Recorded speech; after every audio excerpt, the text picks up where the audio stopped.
आखिर क्या है कुलपाक जी का इतिहास।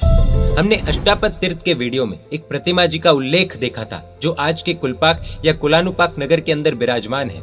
आखिर उस तीर्थ का इतिहास क्या है, हमारे ग्रंथों में किस तरह से उसका उल्लेख मिलता है और उसका प्रभाव क्या है, वो आज हम इस वीडियो प्रस्तुति के माध्यम से अनुभव करेंगे। बने रहिए इस वीडियो के अंत तक और भविष्य के अपडेट्स के लिए चैनल सब्सक्राइब कर दीजिए। कर्नाटक यानी कि आज का कर्नाटका के उस समय की राजधानी कल्याण नगर नाम की नगरी में शंकर नाम का प्रभावशाली महान राजा हुआ था। लगभग 6ठी शताब्दी की यह घटना है। कर्नाटक और आज का तेलंगाना, जिसे उस वक्त तिलंग कहा जाता था, वहां उस राजा का राज्य तप रहा था। वह राजा अरिहंत परमात्मा का परम भक्त था। एक बार उस राज्य में किसी हल्के देव ने मारी का यानी कि कोरोना जैसा ही एक रोग फैलाया। वहां उपद्रव मच गया और धमाधम लोग मरने लगे। इस कारण से राजा और प्रजा बहुत दुखी हुए। एक नियम है, जिस चीज का प्रारंभ जो व्यक्ति से होता है, जिस व्यक्ति से होता है, उस चीज का अंत उसी व्यक्ति से लाना होता है। यह दैविक उपद्रव था, इसलिए दैविक साधना करनी आवश्यक थी। उस वक्त धर्म के प्रभाव से जिन शासन की अधिष्ठायिका पार्श्वनाथ भगवान की सेविका पद्मावती देवी ने रात्रि के समय स्वप्न में आकर राजा को कहा कि शंकर समुद्र देव के पास से माणिक स्वामी की मूर्ति को लाकर नगर में पधराओ, जिससे तेरे देश में शांति हो। राजा आनंदित हो उठा। सुबह के समय में समुद्र की तरफ उसने प्रयाण शुरू किया और समुद्र के किनारे जाकर उसने उपवास किया। लवण यानी कि आज का इंडियन ओशन, वहां के अधिष्ठायक देव की आराधना की। समुद्र देव ने प्रसन्न होकर मंदोदरी रानी ने समुद्र में पधराई हुई निर्मल स्नूपाची मणि का जिनबिंब श्री माणिक स्वामी की प्रतिमा दी और साथ में कहा कि यह प्रतिमा जी से तेरे देश में लोग सुखी होंगे। शर्त सिर्फ इतनी ही है कि यह मूर्ति आपको ले जानी नहीं पड़ेगी, परंतु यह मूर्ति का चमत्कार ही इतना प्रभावशाली है, इतना विशिष्ट है कि गाड़े के द्वारा खुद से ही यह मूर्ति आगे चलती जाएगी।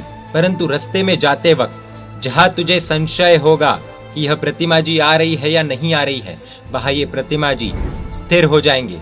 राजा ने वो शर्त मंजूर रखी। राजा ने प्रतिमा जी को गाड़ी में स्थापित किया और खुद के सैन्य के साथ आगे बढ़ा।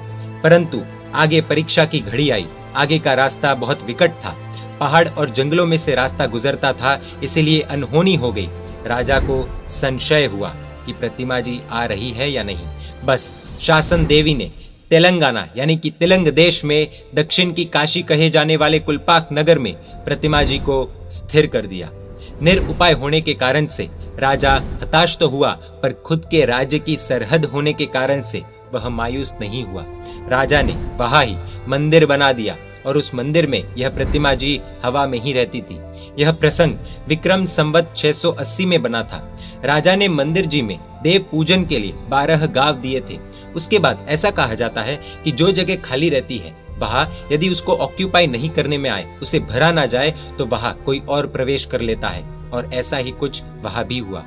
प्रतिमा जी की गद्दी पर मिथ्यात्व देव का प्रवेश हो गया और उस प्रवेश को जानकर प्रतिमा जी खुद से ही उस देव के प्रभाव को कम करने के लिए सिंहासन पर चली गई, स्थिर हो गई। विक्रम संवत 1150 के बाद मूल नायक जी सिंहासन पर स्थिर हुए थे।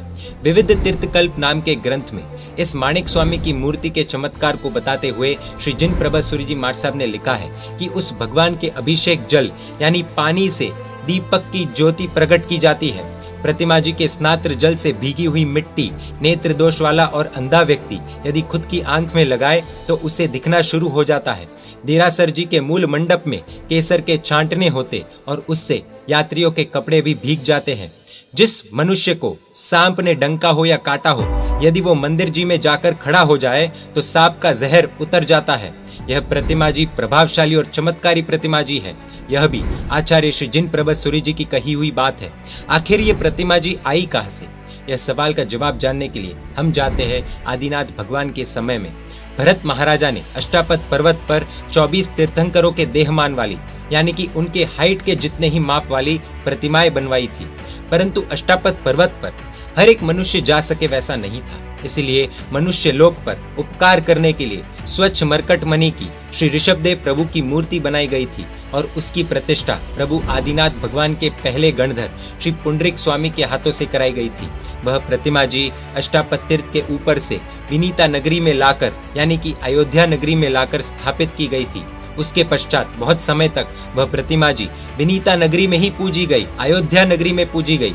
उसके बाद विद्याधर इस चमत्कारी प्रतिमा जी को बैताड़िय पर्वत पर ले गए थे। वहां से इस प्रतिमा जी को इंद्रलोक में लाया गया और देवताओं ने भी उनकी पूजा की। वहां से इंद्र की आराधना करके रावण ने प्रतिमा जी को मंगाई थी और खुद की सती पत्नी मंदोदरी को पूजा करने के लिए दी थी। उसके पश्चात श्री राम तथा रावण का युद्ध जब हुआ, उस समय मंदोदरी ने यह प्रतिमा जी को समुद्र में पधरा दी थी। अंत में जाकर विक्रम की 7वीं शताब्दी में कुलपाक जी में वह स्थापित हुई।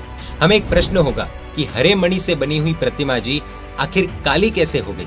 उसका रहस्य कुछ ऐसा है कि यह प्रतिमा जी पहले बहुत ही उज्जवल थी, हरी थी, परंतु लाखों वर्ष तक समुद्र में रहने के कारण से, समुद्र के नमक के कारण से यह प्रतिमा जी श्याम रंग की हुई, यानी काली रंग की हुई।